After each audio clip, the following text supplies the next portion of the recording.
प्रत्येक जीव के उसके कर्म भाव विचार ही उसके सुख और दुख के कारण है। ध्यान रखना, इस संसार सागर में हमारे कर्म भाव विचार से हमें सब प्राप्त हो सकते हैं, सब। अगर हम मनुष्य जीवन प्राप्त किए हैं और सदगुरु के सानिध्य में सदगुरु से दीक्षा प्राप्त कर अपने जीवन को गतिशील कर रहे हैं, तो मनुष्य जीवन में हम वह सब कुछ प्राप्त कर सकते हैं जिसके लिए मनुष्य का जन्म हुआ इस धरा पर।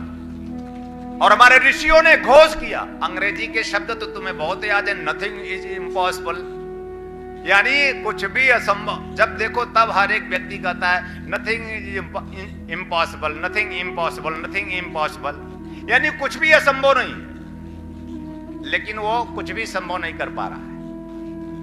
कोई भी जीव, मैं जब उसे झांकता हूं और देखता हूं तो सब असंभव है उसके लिए। और जीव असंभव तब तक करता रहेगा और उसके लिए हर एक चीज असंभव रहेगा जब तक वह उस अमरता को नहीं समझेगा, जब तक वह उस प्राण तत्व को नहीं समझेगा, जब तक वह उस आत्म तत्व शिव तत्व को नहीं समझेगा। जब तक उस अविनाशी को जीव जानेगा नहीं तो जीव का विनाश होता रहेगा। और जीव का विनाश होता रहा है, जीव का विनाश हो रहा है, क्योंकि हमारे जीवन में कोई ऐसी सदचेतना प्राप्त नहीं, हमारे जीवन में ऐसी कोई सदगुरु से दीक्षा प्राप्त नहीं है जो हमारे तंत्र को, जीवन के तंत्र को समझा दे। और जीवन का तंत्र सिर्फ तन और मन नहीं, सदशास्त्रों में सदगुरु के और सतशिष्य के संबंध है कि सदगुरु के आने के बहुत पूर्व ही शिष्य को विराजमान होना चाहिए। वो निहारे, वो ताके, वो पथ को देखता रहे कि मेरा गुरु आने वाला है।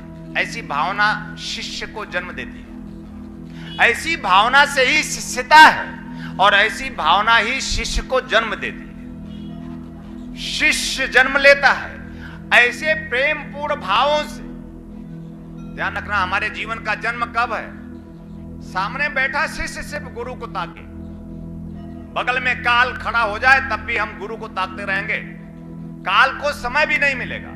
जो शिष्य अपने गुरु को सिर्फ ताकता रहता है, काल भी भ्रमित हो जाता है और यहां से भाग जाता है, क्योंकि गुरु साक्षात परम ब्रह्मा, गुरु ब्रह्मा, गुरु विष्णु, गुरु देवो महेश्वर, वह महेश्वर है जहां पे काल की कोई गति नहीं चलती।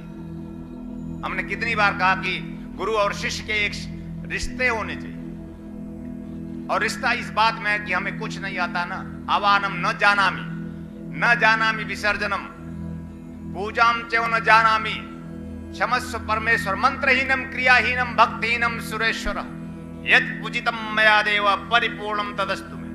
हम कुछ नहीं जानते, मंत्रहीनम क्रियाहीनम भक्तिहीनम। गुरुदेव,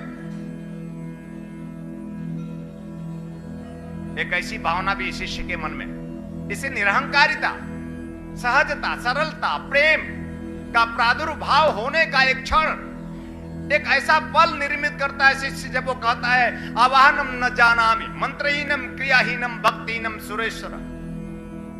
जब शिष्य सब जान ही जाता है मन में तो कुछ नहीं जान पाता, सब जान गया। हमारे शिष्य तो ऐसे भी विद्वान हो चुके हैं, क्योंकि मैंने अपने हर एक शिष्यों को पंडित बना देता हूं।